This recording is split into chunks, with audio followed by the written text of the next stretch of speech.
Good evening, sir. My name is Sejal Yadav. My question is, sir, the Muslim brethren in India, why do they refrain from saying Vande Mataram? And what is the reason? I mean, Vande Mataram is a thing which symbolizes Indian nationalists and doesn't have a religious identity. Sister, were you yesterday you were there in the program? No, sir. Because this question was asked by another sister yesterday, but since you were not yesterday, I'll repeat my answer. The sister asked the question that why do Muslims refrain from saying Vande Mataram? Before I give the answer why do Muslims refrain, I would give some advice that even the Hindus should refrain. Why? Because it goes against the scriptures. As I mentioned earlier, in the earlier answer when our Sikh brother he asked the question, I gave you quotations from Upanishad, from Veda, that Almighty God should worship Him alone and no one else. He has got no images. Now Vande Mataram is a song in which thrice it says that Vande Mataram, I bow down to my motherland. Now in Hinduism you worship only Almighty God and no one else. God is the creator of this country also. Fine? So it goes against your scriptures. And Hinduism is against idol worship. Hinduism says you bow down only to Almighty God and no one else. You worship Him alone, no one else. So besides Muslim, first I would like to say, it goes against the Hindu scriptures. You ask any Hindu scholar, if you ask a layman or a laywoman who's unaware of the Hindu scriptures, they may not know it goes against. Coming to nationality, I'll tell you afterwards.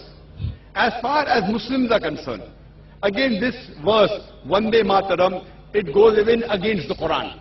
Because in Islam, we worship only Almighty God and no one else. And this country, India, we Muslims, we love the country, we respect the country.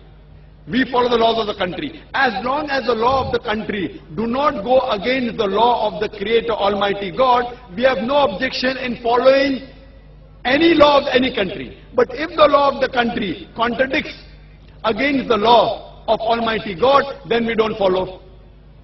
So Almighty God is the creator of this country. So who should be bound, to the country or to Almighty God? As far as India is concerned, most of us Muslims, we love the country, we respect the country. If required for the truth, we are ready to die for the country, but we will not bow to the country. Why? Because it goes against the law of the Creator. Similarly, no Saudi should bow to Saudi Arabia also. Don't think this is only by Indian Muslims. In Saudi Arabia, a Saudi will never bow down to Saudi Arabia. In Pakistan, a Pakistani Muslim will never bow down to Pakistan.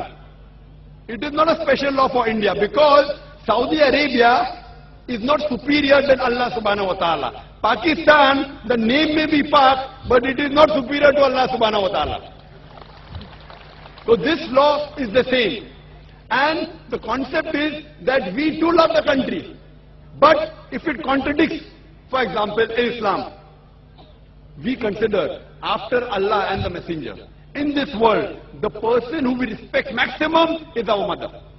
Our mother bore us in a womb for 9 months. We love her, we respect her, ready to die for her, but we can't bow down to her also. When I cannot bow down to my biological mother, where is the question of me to bow down to this land? Why? Because neither my biological mother, neither this land of mine is superior to the Creator. Furthermore, there are 12 lines in the Vande Mataram. 3 is Vande Mataram, which is against Qur'an and Hadith. Similarly, there are attributes given to Almighty God about Durga, about Lakshmi, about wealth, etc., which contradicts against the concept of Islam. So because it goes against, it is belittling God. So I will not belittle my Creator just for this country. But I love the country. That does not mean that I do not love the country. And this song was written by whom? It was written by Bankim Chakrabarty. For what? It was a political move. And now a few years back, they want to create a century and they don't even know the date when it is written down. It is more for political motives that the Indian politicians want to make a thing. But these Hindu Indian politicians don't know that they are going against their own Veda by making a political issue. Hope that answers the question. Thank you, sir. Yes. I hope the next mic is working.